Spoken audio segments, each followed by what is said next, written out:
안녕하세요. 똑똑한 고민상담소. 이번 사연은 심장장애 편입니다. 굴러라 구루님 그리고 내부장애인협회 황정희 이사님과 함께 고민상담 해볼게요.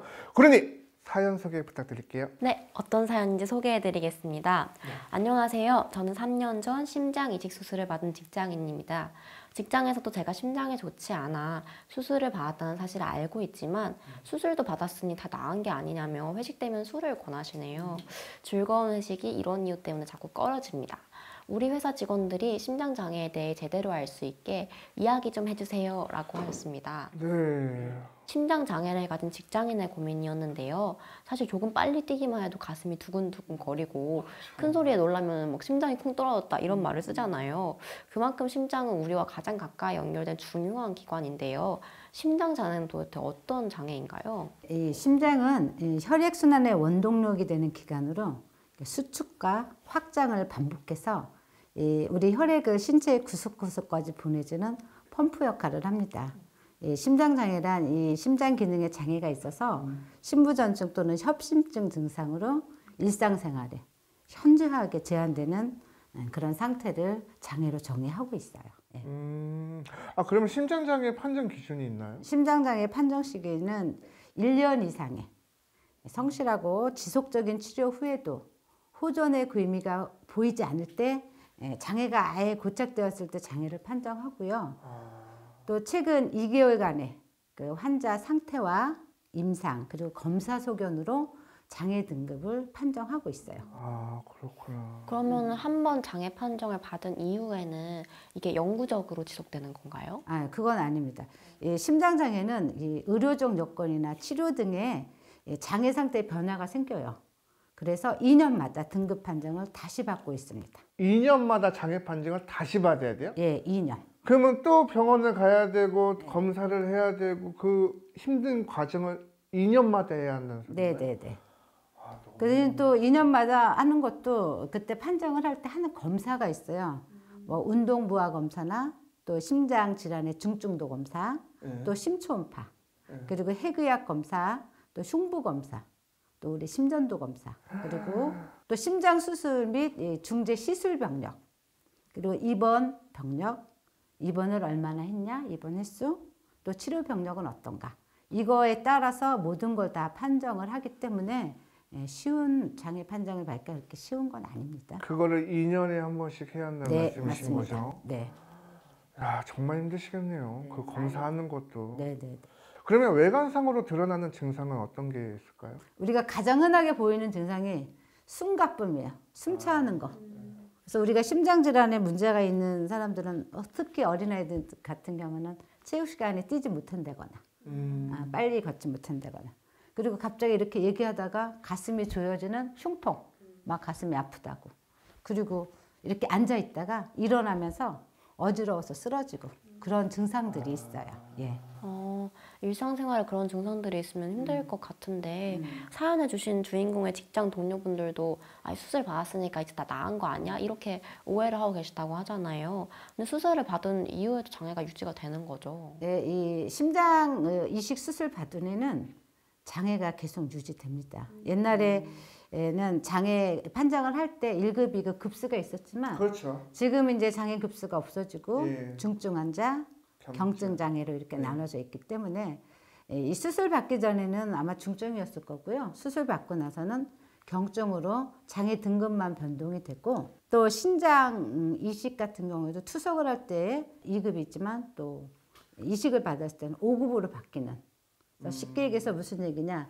저희 몸에 외부적인 그 장기가 이식이 들어왔을 때는 장애가 된다. 이렇게 생각하고 계시면 될 것 같습니다. 네. 어떻게 보면 수술을 했다고 해서 나았다라는 게 아니라 계속 지속이 되는 거잖아요. 조심을 해야 하는 건 똑같은 그렇죠. 거잖아요. 평생 그렇게 가야 되는 그렇다고 해서 술을 권한다든지 그거는 좀 아닌 것 같다는 생각이 드네요. 네. 예. 그리고 심장 수술 종류에 따라 주의할 점이 또 있을 것 같은데 어떤 것들이 있는지 좀 이 알려주세요. 심장에 전기 자극을 주는 장치, 인공 심장 박동기라고 해요.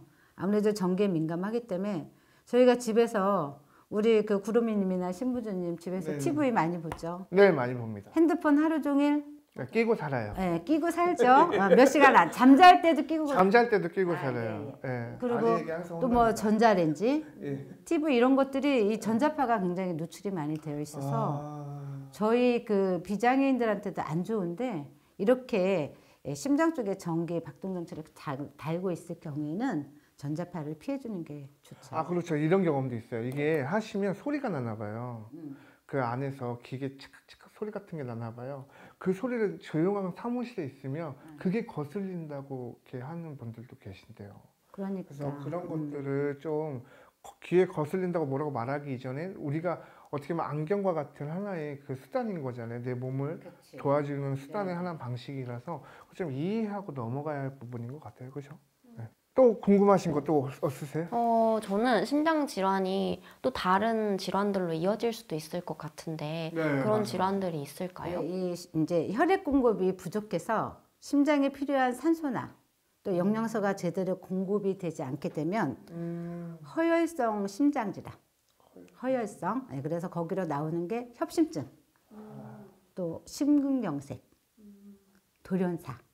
돌연사 그러니까 무섭네요. 혹시 심폐소생술 그 CPR이라는 시행법이라는 게 있는데 우리 가끔 방송이나 TV 보면 길 가던 사람이 쓰러졌어요. 그런데 예. 초등학생이 와갖고 심폐소생술을 살려냈어요. 예, 그런 뭐 아름다운 이런 미담 많이 나오죠. 예, 요즘 학교에서 또 의무적으로 배우잖아요. 네. 그러면 만약에 길 가다 어떤 분이 옆에서 쓰러졌어. 어떻게 하실 거예요? 일단 바로 119에 신고를 하고 심폐소생술 제가 할 수 있다면 제가 하고 아니라면은 할 수 있는 분을 빨리 요청을 해야 될 것 같아요. 일단은 심장이 멈춰서 4분 안에 이 심장이 제대로 피가 돌지 않게 되면 사실 뇌사 상태나 또는 이분이 회복이 되더라도 정상적인 생활을 하기 힘들기 때문에 이 심폐소생술을 할 때는 4분의 기적이라고 해서 4분 안에 그 시행술을 해줘야 돼요. 저도 사실은 작년에 쓰러져가지고 네. 심정지가 왔었는데 주변 분들이 그 지인 말로는 전 기억이 없어요. 스마트폰으로 찍기 바빴다 그러시더라고요.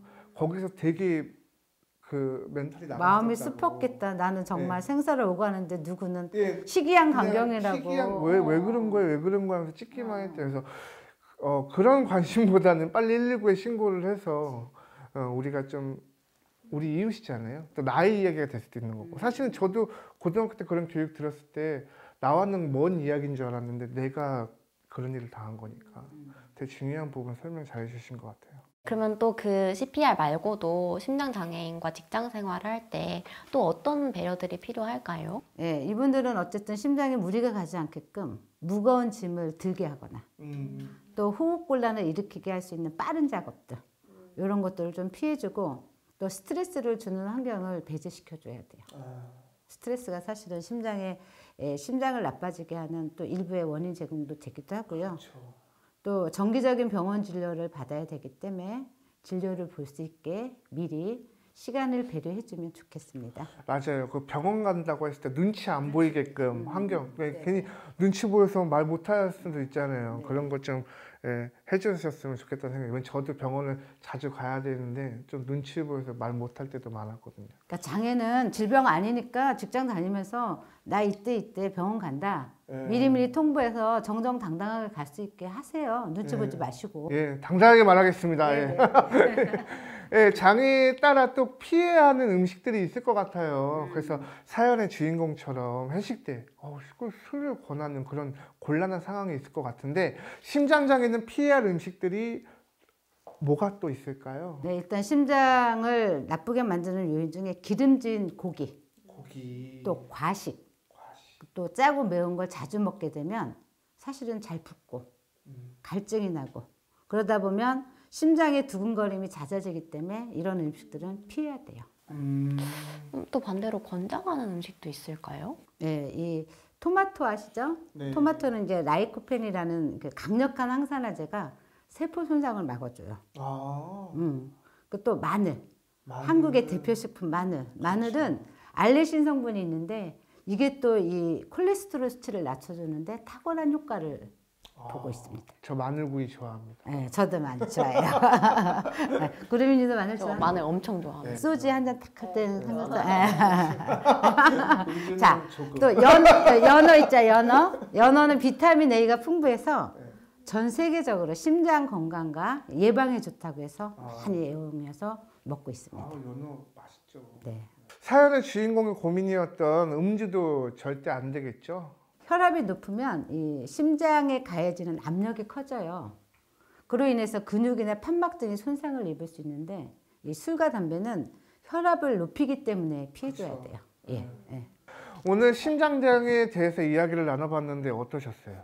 사실 심장이라고 하면은 여러 가지 표현 방법이 있잖아요. 특히 우리가 하트가 심장 맞아요. 요즘엔 이렇게 하죠. 이런 것들이 심장은 또 사랑을 의미하기도 하는데 사랑을 전하는 따뜻한 하트처럼 심장 장애인 분들도 따뜻한 관심으로 직장 생활을 즐겁게 만들어 가셨으면 좋겠습니다. 아, 너무 좋은 말씀이시네요. 하트. 예, 사랑을 나누는 이렇게 좋은 삶이 됐으면 좋겠습니다. 감사합니다. 오늘은 사연의 주인공의 동료들이 오늘 내용을 꼭 알아두셨으면 좋겠고, 그리고 즐거운 회식이 되셨으면 좋겠어요. 그래서 즐거운 회식이라는 게 뭐겠어요? 서로의 이야기를 듣고 존중해 주는 거잖아요. 나의 이야기만 하고 나의 말만 따르는 것이 아니라. 그래서 저희가 어떻게 보면 이걸 이해하려고 이런 교육을 하는 거니까 오늘 듣고 유익한 시간 되셨으면 좋겠고요. 저희는 다른 고민으로 다시 찾아올게요. 그렇죠? 다시 찾아올 거죠? 네. 다음에 봐요.